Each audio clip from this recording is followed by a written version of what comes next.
folks. It's me again, and as you can hear that clock ticking away, it's after 11 o'clock, so that means it's time for the Armageddon Show. Countdown to Armageddon with your host, Publius. And today we're going to be looking at a lot of news stories. First and foremost, we're going to start out with a little bit of fun, a little bit of laughter, and a little bit of reality. First off, we see that according to Blabberbuzz, Whitmer says no to Florida while drinking cocktail on Miami Beach. Michigan's governor recently traveled to Florida, notwithstanding the warning residents against taking out-of-state trips. Why? Because the rules are not for others. The rules are for others, but not for her. And we continue on. She piloted her own orders on this secret trip to Florida and gave other members of her staff a pass. Now, New Hampshire is currently leading the nation when it comes to vaccinating its population against COVID. There are still some that are reluctant to take the drug. With the number of people that are dying depending on the drug, I don't know if I would either. Project Veritas is suing Twitter over basically calling them, saying that the founder of Project Veritas had been operating multiple fake accounts. Next news, how could the world not take advantage of it, Biden? Sadly, as you can see, I have to agree with the former Director of National Intelligence, John Ratcliffe, because Joe Biden's failing foreign policy and wrong decisions are going to be reviewed and eventually taken advantage. Why? Because Joe has no clue.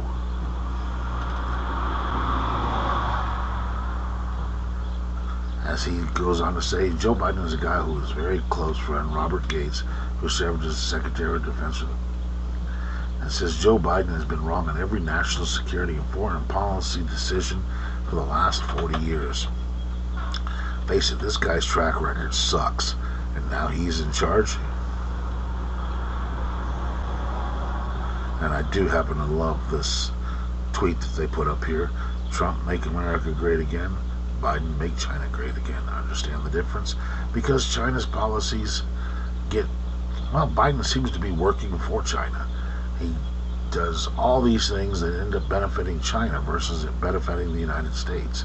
Makes you wonder who he's actually president for. Now we go to the Epoch Times and we see the California foster parents are asked to take in unaccompanied minors from Central America. Why? Because there's so many of them. The Biden administration is just swamped. They have no idea what to do. So now they're asking for foster parents, people that are supposed to be there to adopt and take care of U.S. citizen children, unaccompanied minors, and minors that need new homes to take in the illegals. Well, that's right. In case you haven't heard, according to the Biden administration, ICE and Border Patrol are no longer used to use the word illegals. And of course, everybody's favorite Oscars are again nobody's favorite.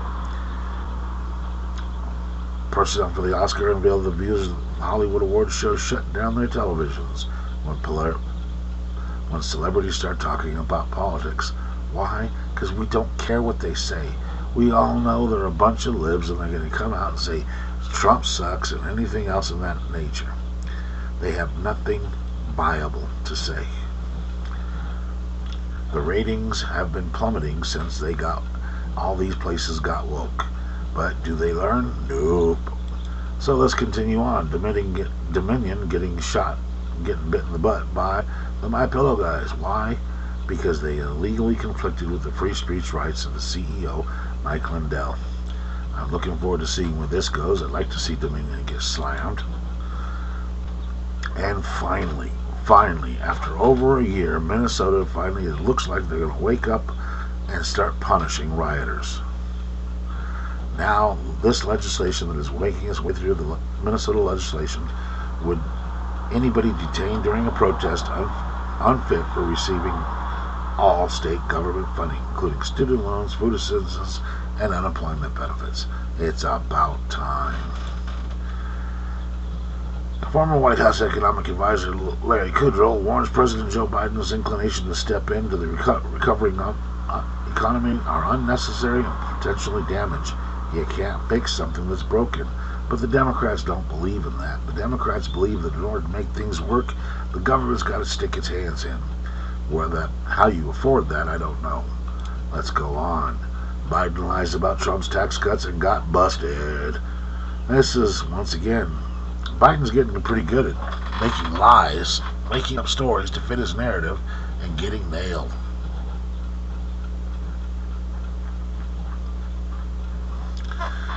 In this episode, he claims that the 2017 Trump tax cuts must be all overhauled in part because the law incentivizes offshoring. Proponents of the GOP tax cuts declare there's no tangible evidence to support that claim.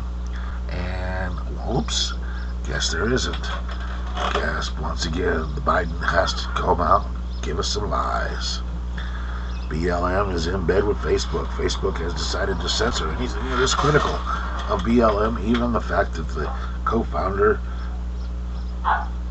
bought $1 million home in a pretty much all-white community. Well, can't talk about BLM. That's not good. Do people like the Democratic-run Congress? No. Barely 1 in 5 voters approve of what Congress is doing, and most rate congressional job performance as poor. Rasmussen once again is showing our Congress just can't do the job. And let's take a quick look at the Media Research Center and what they have. We have teenagers have been having fights with knives for eons. The leftists blast cops for shooting a black teen wielding a knife. So in other words, the cops should sit there and say, "Oh, please, Johnny, put your knife down and don't stab me or anyone else." This is insane. I wonder if they'd feel the same if that teen was coming at them with a knife. Okay, continuing on. Maxine Waters asked for a police escort when she went to go tell protesters to get more confrontational. Yeah, that's the height of hypocrisy. But then we got more hypocrisy from the left because let's see if I can find that article real quick. Here it is. Squad members spent $32,000 on private security while championing the idea of defunding the police. Yep, hypocrites abound, and they are good at spending your money because that isn't $32,000 out of their paycheck. No, they're spending your money, claiming they needed to be protected. Protected from what? Protected from the people that they supposedly serve.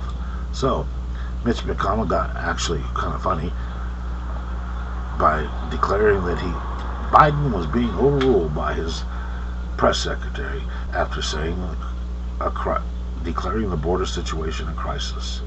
His press secretary came out and said no, he misspoke. All right, folks, let's continue on. Now, the Babylon Bee CEO Seth Dillon reveals in how fact checkers carried water for Planned Parenthood founder. Here, let me cancel this stupid thing.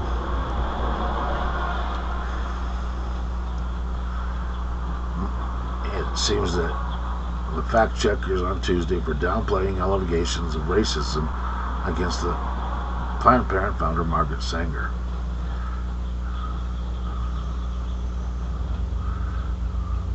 You can see here that Planned Parenthood president Alexis McGill Johnson distanced the organization from its founder Saturday, touching on Sanger's support for the eugenics as well as a speech Sanger gave to the Women's Auxiliary of the Ku Klux Klan.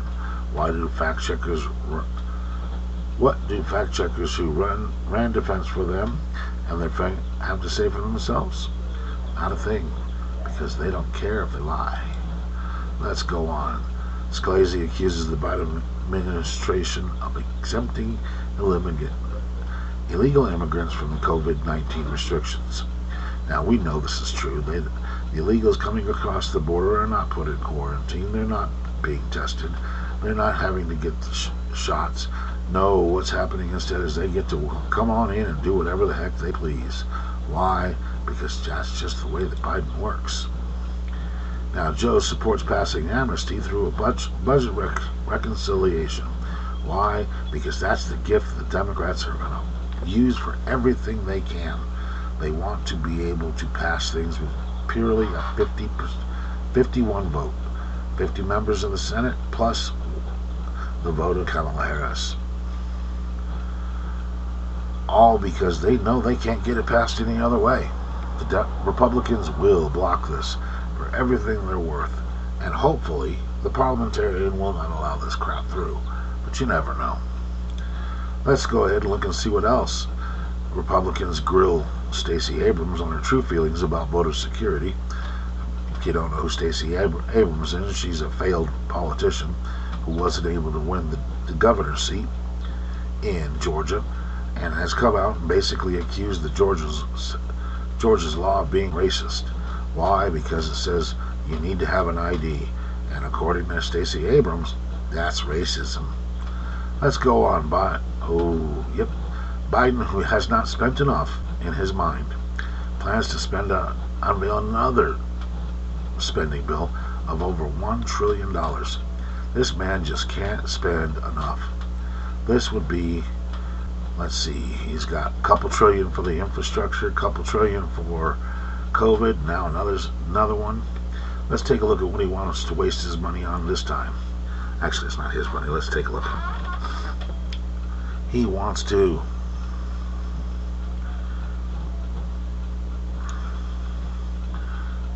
the newest measure calls for roughly $1 trillion in new spending, about 500 in tax credits. They want to raise personal taxes. Here we go. The final numbers are fluid, but the American Families Plan may break down along these lines: $225 billion for paid family and medical leave, $225 billion for child care, $200 billion for universal pre-K schooling, hundreds of billions in education fund, and other sums for national nutritional systems. But they're going to do this by raising taxes because they have to. Now, this, in case you're wondering what this means, Pelosi opens door to lifting salt tax caps in Biden's 2.25 spending bill. Why? Because their rich shouldn't have to pay their fair share. Let's go on.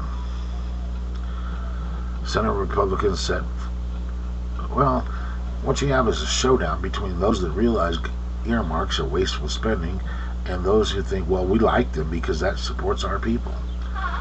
Face it, folks, you can't expect honesty even from the Republicans.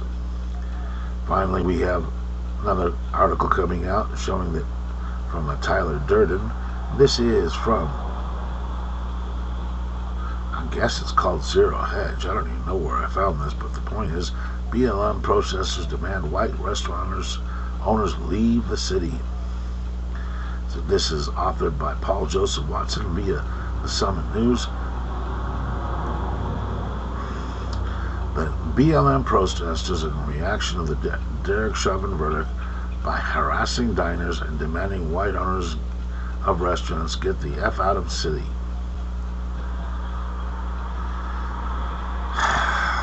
I will be doing an entire segment on the Derek Chauvin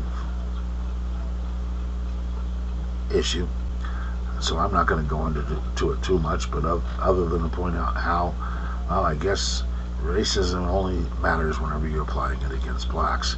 It's okay to be racist against white people. And the GOP is trying to do an outline for an infrastructure counterproposal. Why? Because the president defines infrastructure in such a way that it is just means nothing. I got a point coming up onto that. Parler actually returned back to the Apple App Store. About time. Even Apple will cave. Now we have here an article talking about how the George Floyd riots from last year cost over $2 billion in damage. But the problem is this is not even going to reflect all the costs. Because even beyond face value insurance costs, riots leave a lasting shadow on a city that haunts its economy for decades. There are long-term disadvantages of having your city go up in flames. And once people realize that, maybe they can stop these things. But no, it's okay as long as it's done for a good reason. And of course, Kamala Harris, who is supposed to be in charge of the border situation, is not at the border. She's in North Carolina, a civil rights landmark, pumping for Biden's infrastructure deal. Border problem making things worse, but that's not her issue. Now, once again, the media got nailed with another set of lies, this time about the officer Brian Sicknick, who happened to have been the officer that died during the January 6th riot in D.C. You remember this. This is one where they accused the rioters of killing the man, and in reality, he died of natural causes. Let's face it, folks. The media is going to lie and lie and lie, and as long as they can get away with it, they will. And as this article points out, the audience wants to be lied to for partisan gain and emotional pleasure. The leftists like their lies. Now, this I found very telling. Democrats are stripping words of their very meaning to push radical, unpopular policies past the American people, and they've done a good job of this. Finally, what we have a situation now is they're not debating policy, they're debating definitions. They're trying to define what infrastructure means, bipartisan means, and all these other things to redefine them to where it means what they want, so they look like they're being helpful. And in reality, all they're doing is hurting us. Finally, we have kind of a very disturbing thing, an ad that has come out on YouTube for basically drugs to change kids' biological sex. The idea that anybody would be posting something like this on YouTube is sad. The idea that this drug is FDA approved is even more sad. The problem with all of this is this is despicable. Alright, folks, this has been a quick news update. Stay tuned. We'll be having another one, a couple others out for you today. Enjoy yourself. Thank you all very much. Bye.